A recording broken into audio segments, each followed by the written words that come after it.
Elizabeth would have to fight to survive, and in a man's world, she would need men to help her do it. Her first task as queen was to establish her own court, her council, who would be in charge of the everyday running of the country, and her household staff, who would look after her. The old regime was Catholic. The new was largely Protestant, though a few favoured Catholics survived. Some councillors were old hands who had served under her father.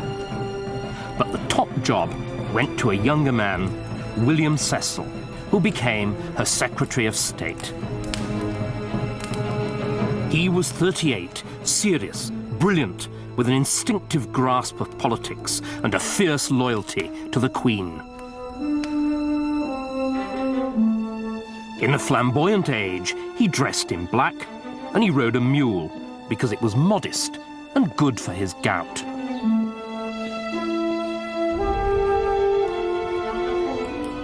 There were also surprises in the new household.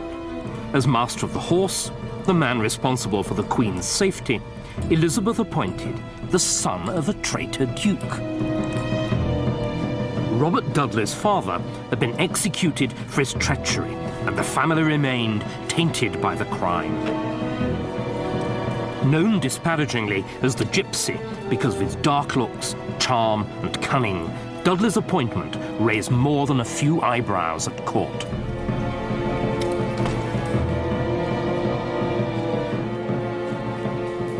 Elizabeth and Dudley were the same age, and they'd known each other in childhood.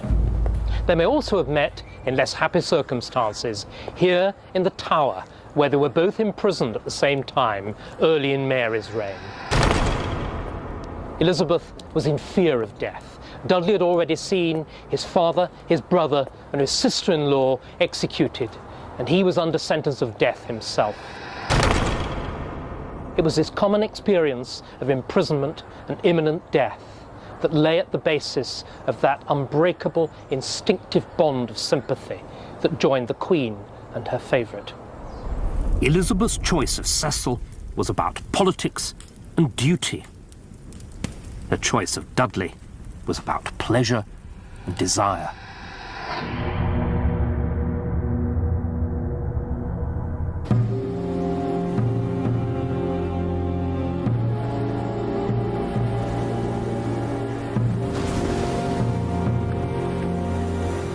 Elizabeth had inherited from her sister Mary a nation that was bankrupt, militarily weak, and hemmed in by enemies.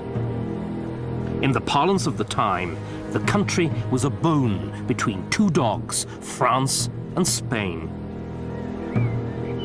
England needed friends. The obvious way to achieve it was an alliance through marriage. The Queen must marry, and soon.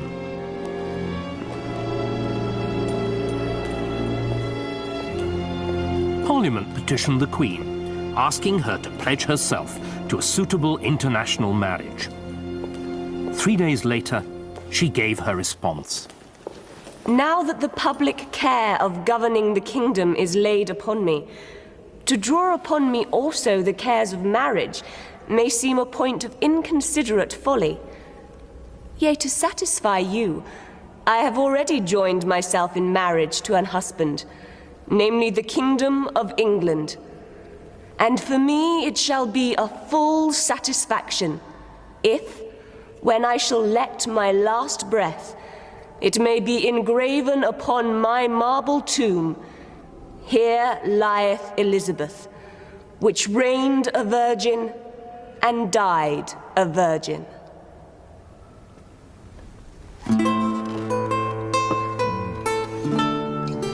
But the Queen wasn't behaving like a virgin, as the Spanish ambassador insinuatingly observed.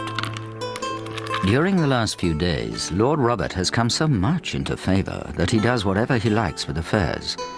And it is even said that Her Majesty visits him in his chamber day and night.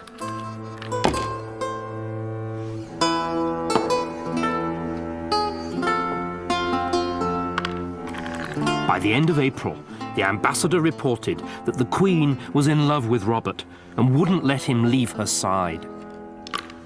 But the Queen's closeness to Dudley disturbed her courtiers. As a colleague, they could put up with him. As a potential king, he was intolerable. I think that William was very worried about Dudley indeed. He saw him as a huge threat, both to national prosperity, if he married the Queen, and also to his own position at court. I think he was the one man that really he was fussed about. And also, I suspect there was a certain amount of jealousy. I mean, he adored the Queen, and there was this guy he considered to be rather lightweight coming between him and her, and he certainly did not want him to get married to her. Cecil stepped up the pressure for the Queen to marry a European prince. There was no shortage of candidates. King Philip. King Philip of Spain, Catholic and widower of Elizabeth's sister Mary. Charles IX. He is 16. Charles IX of France, Catholic and a mere sickly boy. Charles of Austria. The Archduke Charles, the most promising candidate, but still a Catholic. Eric of Sweden. No, my lord. Elizabeth was playing hard to get, for reasons that were political as well as personal. She'd seen the problems created by her sister Mary's disastrous marriage to Philip of Spain, and she was determined to avoid them. But actually, that was easier said than done. For if she married a foreigner, how could England avoid the kind of disastrous foreign entanglements which had led to the loss of Calais? And if she married a Catholic, and almost all the suitors for her hand were Catholics, how would Protestant England cope with a Catholic king? And finally, and above all, how could she be happy if she married a man that she'd never seen?